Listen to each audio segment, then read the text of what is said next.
Hey guys, Eric here from Top Guns in Terre Haute, Indiana.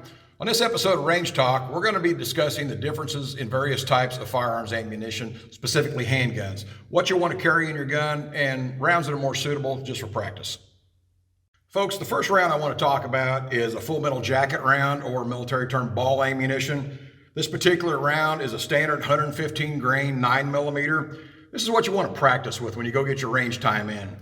Usually, this round will be considerably cheaper than a hollow point ammunition. Let's face it, a good box of hollow points can run you $20, $30 for a box of 20, so you can hardly afford to go practice with those. Whereas this here, you'll get a box of these, 50 rounds for ballpark $20. So this is your first choice for your practice ammunition.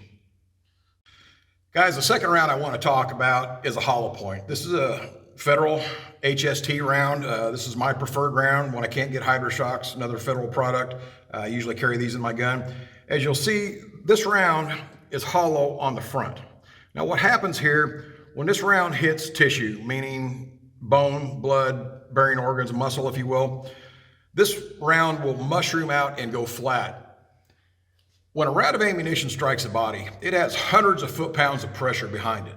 So with this round flattening out, it tends to transfer more of those hundreds of foot-pounds into your assailant than, say, the ball ammunition, which we talked about a minute ago.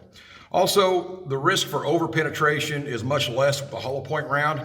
Me personally, I carry hollow point rounds without fail. I just don't carry full metal jacket in my gun.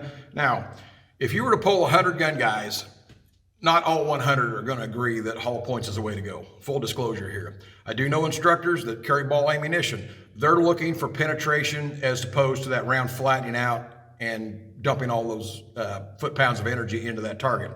So, you know, it's one of those things, nobody agrees 100%, but I think the majority of people you'll find will carry hollow point ammunition. Police departments, for example, they carry specifically hollow point ammunition.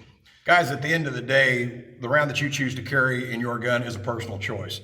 Leave us a comment down in the comment portion of this video. Let us know what you choose to carry. Also, if you have any questions, feel free to shoot them to us and we'll get back to you. Thanks.